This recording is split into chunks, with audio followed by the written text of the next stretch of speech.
Heather Robertson and Pam Francis were friends amongst the many children whose families lived in the returned soldiers' camp near the Waterworks after the Second World War.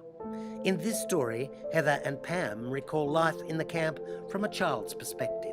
So, Heather, what was your first memories of the RSL settlement Mungabarina? Well, I moved out here when I was 2, so I don't remember anything much about that till I was older. Just all the people and, you know, so many families, kids everywhere. There's a communal kitchen, big cement floor, was huge, had a big fridge and stoves. I can't remember what sort of stoves they were, probably wood-fired, I guess, yeah. There was a communal bathroom, there was 2 baths for the women and kids, and the men had showers. So you sort of all stood in line waiting your turn in and out the bath, shared water of course. And then the toilets, well, they were way down the back, and yeah, they were pretty awful because they just had like the old pan toilets, and they were, I think there was about 6 or 8 of them, but no doors. So you all, you know, just sat up in a line and talked and carried on. Do you remember a lot of the people who were there? Yeah, yep, I do. And I've got one friend who I met here, and she moved in, I think we're both the same age, I think we were about 7 or 8, and we're still friends. Yeah, still really good friends all those years. Yep. There must have been a really good sort of sense of friendship and camaraderie there when you were all living so close together. Yeah, but I've no doubt there was, well, the kids we'd have fights and that like normal kids. We used to play cricket out the front. What about swimming down the river? Yeah, well, you'd swim from one side to the other. Never had any fear of the river, you know, but I wouldn't let my kids go in there now. But, and weekends I used to have stalls, and it just used to be packed, absolutely packed down there, yeah. In the summer it was, you know, the kids used to jump off the bridge and swim over the other side, swing off the trees. And it was a real social event. Yeah. And they used to have the dry ice, you know, the ice creams and dry ice and all that sort of stuff. And the men used to take their beer bottles, the big ones then, of course, take their beer bottles and tie a string on it and put it in the river to keep cool. No eskies and stuff. They used to have, you know, all these beer bottles lined up along the bank in the water. Yeah. And a lot of fishing. Did people fish a lot? I don't know, was anybody much? I don't remember anybody fishing, no. When it's mushrooming time, you'd wander all around the paddocks mushrooming. And there was a market garden down in the Waterworks, big market, I think it was a Chinese market garden, I think, yeah, down there. I mean, I don't really remember much of that, I just remember it being there. But we had a garden, but it was mainly just flower, a few veggies, just along the side of the hut, you know, just had a bit of a fence. And yeah, but I don't remember anyone having no one much had gardens and things like that. And your baker and milkman and all that would come out and deliver? Deliver, yep. The ice man with the big block of ice to put in the what do you call them, ice fridge? Not the chest, ice chest, yeah, thanks, I couldn't think of it.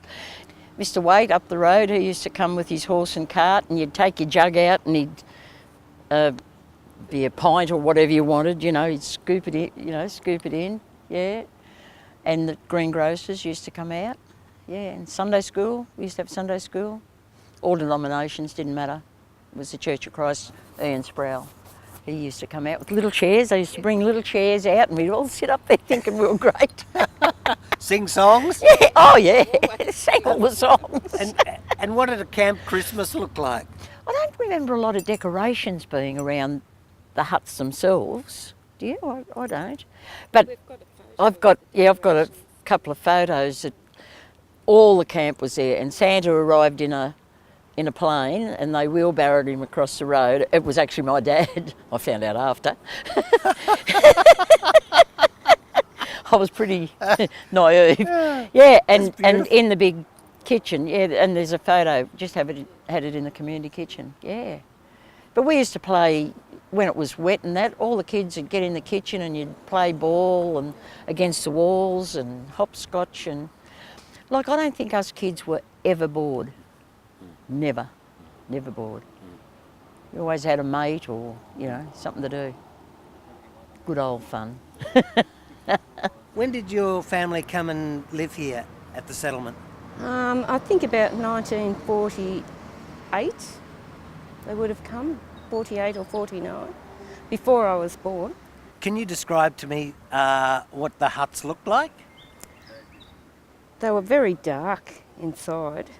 They were very cramped. There was 2 rooms at the back and then one big room at the front, I think. And there was no water. We used to cook on a little gas top thing. We had lovely neighbours. I can remember my best friends used to live behind us and next door to us, and we all went to school together, and we're all still friends. So Were they big families? fairly big. Mostly had about 3, I think, 3 or 4 kids. Yeah, I think there was a family there with about 5 or 6 kids. Jordanes had a fair few, so. Tell us about a Saturday or a Sunday, what that looked like. Hectic. All the kids would get out together because you couldn't play inside or anything, so we used to all go down to the river or just play around in the wood heap. We weren't allowed there very often because there were a lot of snakes. We used to go across the road to the airport. We called it the aerodrome, and which was only about 2 rooms. They had the Ivor over there. We used to go over and play in that like it was a cubby house. But yeah, we used to do lots.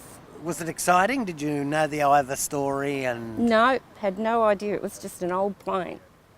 It was just sitting over there, waiting to be explored. yeah. And where did you go to school? Albury Public. And the bus used to take us in. So And apart from that, would you go for social occasions into Albury? For shopping or? occasionally we'd go on the bus. They'd hook all the prams along the back of the bus and out the front here and take everybody to town. And yeah, but not that often. How did those experiences at the settlement out here, how did that shape you as a person, do you reckon, in life?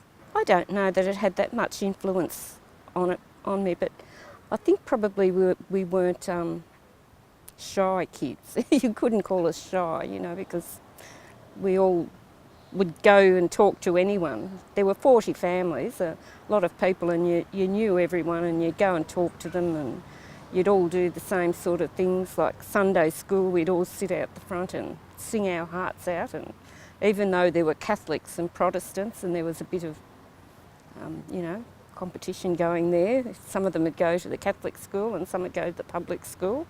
But yeah, we used to, never worried us, but I think it worried the parents. We had no religious leanings whatsoever. Because I get this sense that, you know, you are very, very, even today, very social people, very at ease with who you are and the people around you, and you literally can talk to anyone. Yeah. Well, it was hard times for the parents. I think they find it hard. They would have found it harder than we could imagine.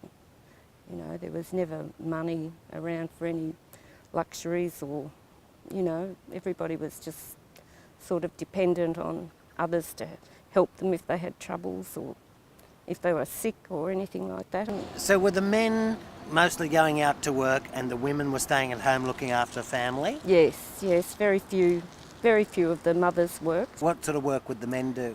Well, a fair few of them worked on the railways. Some of them worked out at the weir.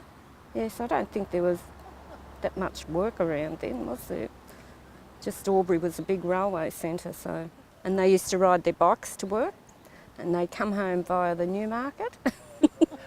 And there was always accidents on that little bridge over there. Sunday, they used to have church meetings at the Newmarket, didn't they?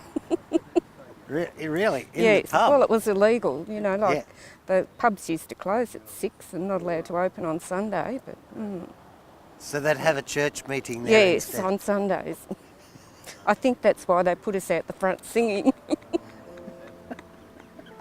to distract everybody. We had some really great times here.